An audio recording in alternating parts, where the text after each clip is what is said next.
Hello, I'm Jeremy, and welcome to another episode of Jeremy U's Music Reviews.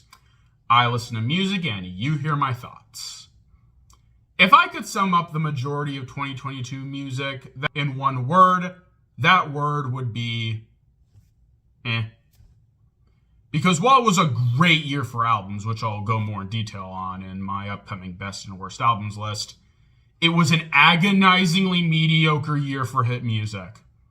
While there were some notable jams and shameful stinkers, most of the stuff 2022 pumped out ranged from meh to this is alright, to the point where some people aren't able to make proper worst and best lists for this year.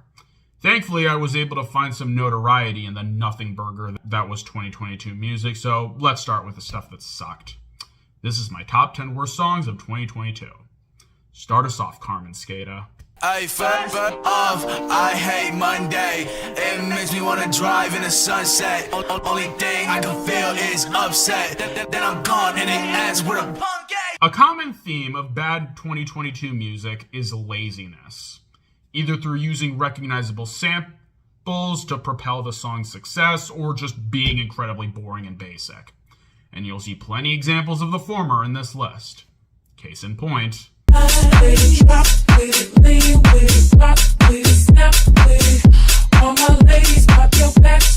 Unlike the other songs on this list, Do It To It isn't fully awful. I will admit that there is a bit of a groove that I can definitely see someone vibe with. But dear God, is it just so soulless? The production is incredibly boring and basic, with a repetitive electronic groove, a limp drop, and no change whatsoever. It's incredibly stale and generic production that really makes the song feel like a chore to listen to. As for the vocals, they're whatever. Do It To It heavily samples the song of the same name by Cherish and Sean P., which is also pretty mediocre. And their vocals are really flat. They're not as bad as the vocals on a certain song coming up, but they just feel so plastic, fake, and nondescript. And that's just on the original. They sound even worse on the Acraze version. They're so metallic, robotic, and ugly, and combined with the production to make the song absolutely nauseating. And then we get to the lyrics, or rather, the lyric. Bounce with it, drop with it, lean with it, rock with it, snap with it, all my ladies pop your backs with it, bounce with it, drop with it, lean with it, rock with it, snap with it, all my fellows tip your hats with it. The entire song is just those sentences repeated ad nauseum, and it's annoying as hell. Repetition in songs can work, but you either need to have other words besides the repetition word, like with thunder, or space it out so the repetition doesn't get annoying, like in Tequila. But with Do It To It, it's just relentless, constant, undying, unmoving repetition, and just buries itself in your brain. It just gets annoying. So yeah, Do It To It sucks. It's boring, repetitive nothing that isn't fun enough to dance to, interesting enough to look at on a critical level, or even be bad enough to get legit angry at. It's just an annoying sample pushed to its absolute limit, and I just really don't like it. It's a boring song all the way through, and a perfect song to start the list off with. Let's just move on before the song starts to bury itself in my brain.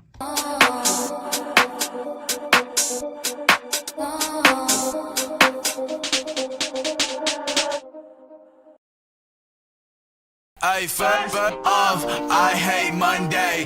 It makes me wanna drive in the sunset. Only thing I can feel is upset. Then I'm gone and it ends with a punk game. DS Forever is one of the worst albums of the year. I'll go more in detail on my albums of 2022 list, but the short version is that it's incredibly boring, lazy, and crushingly lackluster. And while my number 9 wasn't the worst off that album, it's still pretty bad. She not a lesbian for peace, she turned lesbian. Push P, I'm pushing P. On capital P, I write the president, count presidents. Push P. Portuguese on her knees, mopping down a P. Pushin' P is a meme song without the meme or the song. It tries to have an ironic so bad it's good appeal, but falls so flat on every level that you're just left with nothing. Let's start with the production. And it's so boring. It tries to go for this dark, atmospheric, moody vibe, but just feels too low energy and dour to pull it off. Like Do It To It, this production has an incredibly repetitive, never-changing rhythm and a soulless feel. But it also has irritating trap skitters, way too much bass, and annoying glittery sounds. It's somehow both obnoxious and lifeless at the same time. As for the vocals, they suck. Gunna's voice is so lifeless and generic that it just blends into the song, barely leaving an impact. Future's performance is a small smidge of his charisma, drowned out by absolute nothingness. And Young Thug just kinda exists. Like, I'm actually struggling to say anything about these vocals because they're that boring. I also don't like how they don't have any structure. Basically, Gunna and Future just constantly come in and out and in and out until Young Thug comes in, and then they all come in and out and in and out. It's very disorienting and combines with every other aspect of the song to make Pushin P virtually unlistenable. And then we have the lyrics. It's a step up from Do It To It, only because this time there are actual lyrics and not just one sample repeated ad nauseum. But otherwise, what the hell are these lines? Literally every lyric is just Pushin P, stupid P alliteration, or actual nonsense, like Future saying how he turned this girl into a lesbian, which I still don't know what that means, and a Young Thug saying he had sex with a cup of water. I genuinely wish I was making that up. And sure, I enjoy dumb lyrics as much as the next guy, but not only are these lyrics too stupid or meaningless to be entertaining, but the entire vibe of the song makes it impossible to enjoy them, ironically. Look at Dead Roses by Kid Buu. That song has incredibly stupid lyrics, but the production from Udem Beats is really sugary and enjoyable, and the lyrics Buu spouts, like, I can't blame these haters, I would hate me too, and all this ice around my neck, I think I got the flu, feel like lyrics Buu thought sounded cool, but were actually just, really stupid. Pushin P, on the other hand, feels like a bland attempt to ride the irony train by making stupid lyrics to get people like me talking. I mean, I guess it worked in the long end, but didn't exactly result in a good song. So yeah, Pushin P sucks. It's a boring song with blah production, 3 mediocre vocals, and lyrics that try and fail to be funny. I think the problem with Gunna is that he's a rapper who requires production that's both vibey and energetic. In songs like Lemonade, His and Hers, and Space Cadet, Gunna is propped up against production that, while not insanely energetic, still has a catchy and punchy melody, and his low-key style contrasts with the punchy production to create a cool groove. But with Pushin P and the other songs in DS Forever, the production is so boring that it doesn't leave an impression, making Gunna's low-key voice feel incredibly bland to listen to. If Gunna makes a new project, I genuinely hope he improves, gets better production, and tightens up the lyrics, because he's not totally worthless. He just needs a project that focuses more on his strengths. The Pushin P is all weakness. A terrible collab from a trash album. I won't be pushing this P anytime soon.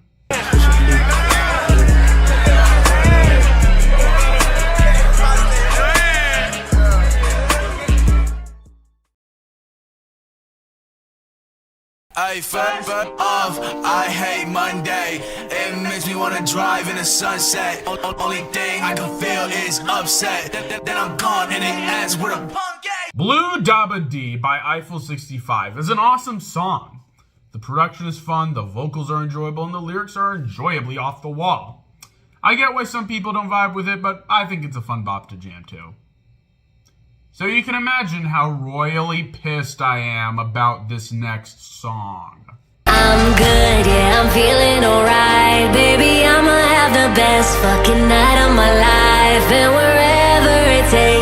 I'm down for the ride. Why, David Guetta? Why? I was starting to like you, and then you make this mediocre butchering of a novelty classic. Let's start with the production, and I hate it. This production takes the enjoyable piano groove of the original and makes it sound insanely bland and forgettable.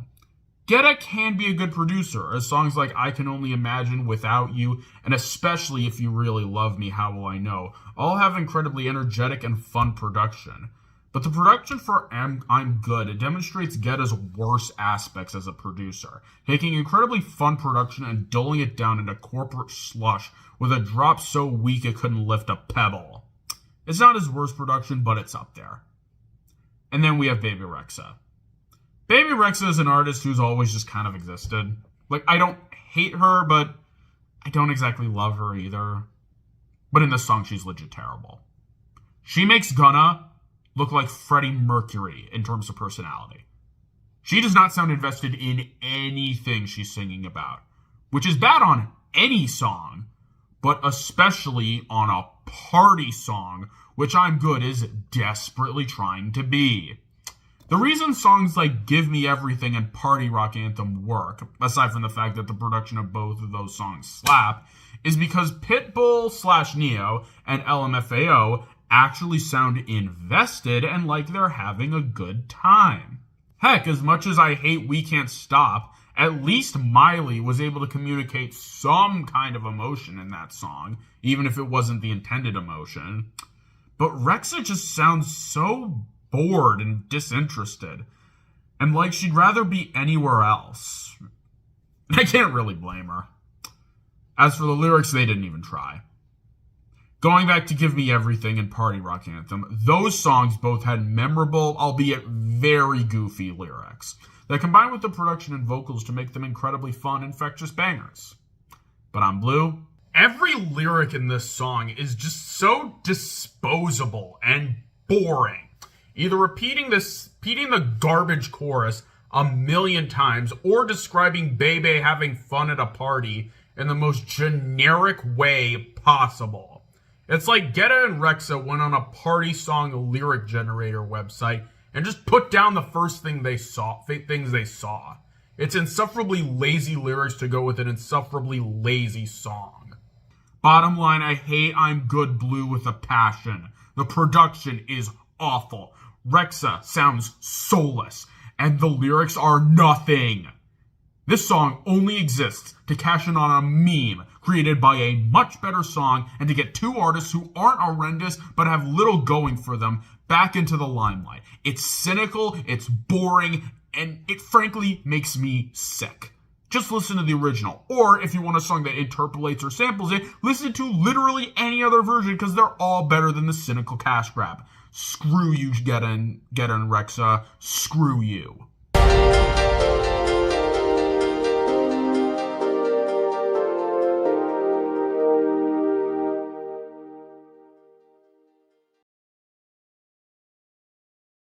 I fuck off, I hate Monday. It makes me wanna drive in the sunset. Only thing I can feel is upset. Then I'm gone and it ends with a punk game. So DJ Khaled made an album this year, and it was kinda eh. The only really good track is These Streets Know My Name, with the rest ranging from decent to awful. But there are two tracks in particular that really infuriated me. One of them I'll talk about in part 2, and the other is this. They don't want no problems with us, it ain't safe. They don't want no problems with us, it ain't safe. They don't want no problems with us, it ain't safe. When I saw that DJ Khaled was going to make a collab with Nardo Wick and Kodak Black, my jaw dropped. And not in a good way. Granted, it's not the most out-of-pocket collab, as both Nardo and Kodak's music is very similar in style, but at the same time, both artists are bad enough on their own. We don't need them together. But somehow Khaled thought combining these two trash piles was a good idea, and now we have this thing. and it sucks. Let's start with the production, and it's actually painful. It's like if you took Pushin P's production, made it even worse, and pushed every element to the forefront to make it insufferably loud. The trap snares are irritating, there's no melody to speak of, and everything is just mixed so awkwardly. It's easily some of the worst production of being a DJ Khaled song, and believe me, that's saying a lot. And then we have the two vocalists, Nardo Wick and Kodak Black. Let's start with Nardo. Now, I haven't really established my full feelings on Nardo Wick yet, so here they are. I don't like him. You know how in his review of The Cell, Nostalgia Critic criticized Vince Vaughn's character for always having his mouth open? Well, Nardo Wick has the exact opposite problem in that he never opens his mouth. The dude constantly sounds like he has his jaw wired shut, and it's just aggravating. And in It Ain't Safe, it's the exact same deal. His voice just sounds so mumbly and bland, and gels with the production to make it an incredibly irritating and gross sound. And the chorus of, they don't want no problems with us cause it ain't safe. They don't want no problems with us cause it ain't safe, is both boring and annoying. As for Kodak, he once again sucks. He has that same ugly, raspy voice he has in all of his other songs. And like with Wick, it combines with every other aspect of It Ain't Safe to become truly insufferable. And then we have the lyrics, which are insanely boring. At least the lyrics in Pushin P were memorably bad. But aside from that nauseating chorus, I can barely remember a line from this insipid garbage. So yeah, It Ain't Safe ain't a good song. It's an awful collab between two awful artists that should have been left on the cutting room floor. I'm sure Nardo Wick is a nice person, but his music is just so bland and lifeless, and combining him with the ugly presence that is Kodak Black makes it even worse. If you like these two, then you might like It Ain't Safe, otherwise avoid it like the plague. But we're not done with you yet, DJ Khaled. Just you wait until part 2. Cause it ain't safe. This shit ain't safe. This shit ain't safe. This shit ain't safe.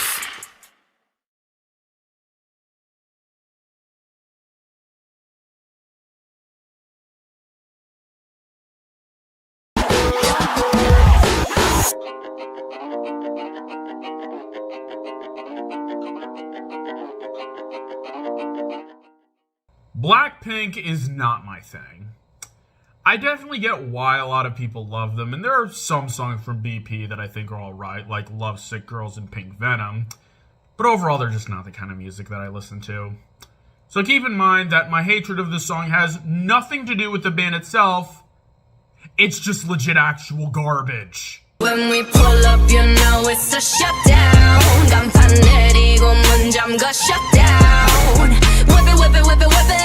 Whip it, whip it, whip it, whip it. Not Since I Need Your Love by Calvin Harris and Ellie Goulding has a song activated my fight or flight instincts this much. Let's start with the production and what the actual hell. With the production of songs 10 through 7, they were pretty much just boring and monotonous. But the production for Shutdown is actually terrible. The La Campanella sample is so obnoxious and annoying, and the entire song has this uneven feel that makes it feel like seasickness in audio form. For comparison, look at the song I used as the bumper music for this video, Mondays by Who Killed XIX and P-Word Riot. That song also has very abrasive and over-the-top production, but it works because there's still an underlying melody and groove that manages to still be fun and enjoyable. But with Shutdown, the production is just too unbalanced and convoluted to give the song a groove, and the obnoxious sample only makes things worse. And then we have the vocals, which, I'm sorry, I just don't really like them. One of the main reasons I haven't gotten into Blackpink is that I'm not really a fan of their vocals. They just sound way too sanitized and artificial, and this song is no exception. While they sound more passionate than Baby Rexha on I'm Good, although that's not really hard to do, but still. Lisa, Jenny, Jisoo, sorry if I'm mispronouncing that, and Rosé just sound so plastic, and that plasticness combines with the production to make this song an irritating mess. And then we have the lyrics, which are honestly fine. Shutdown is basically a song where Blackpink claps back against their haters, and while it's not as good as something like Positively 4th Street by Bob Dylan or I'm Corny by Tom MacDonald, no, I'm not joking, I genuinely like that song, it's still decently effective. Honestly, if it wasn't for the production, Shutdown probably wouldn't have even made the list, as the lyrics aren't that really bad, and while I'm not a fan of BP's vocals, they're not the worst I've heard. But good God, that production. It's just so obnoxious and aggravating, turning an otherwise average Blackpink song into an obnoxious and annoying audio nightmare. I know that some people like this song, and if you do, great. I'm not even a K-pop fan, so take what I say with a grain of salt. It's just this Shutdown really gets on my nerves. Between this and Take It Off, we should really be wary of which artists we give classical music samples to. Shut it down, Blackpink in your area. Keep talking, we shut you down.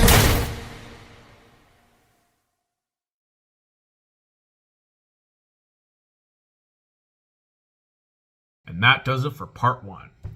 I'll be pretty busy, so I don't know when part 2 will be out, but stay tuned for that, because we've only just scratched the surface of awful 2022 music, and I'm excited to go deeper.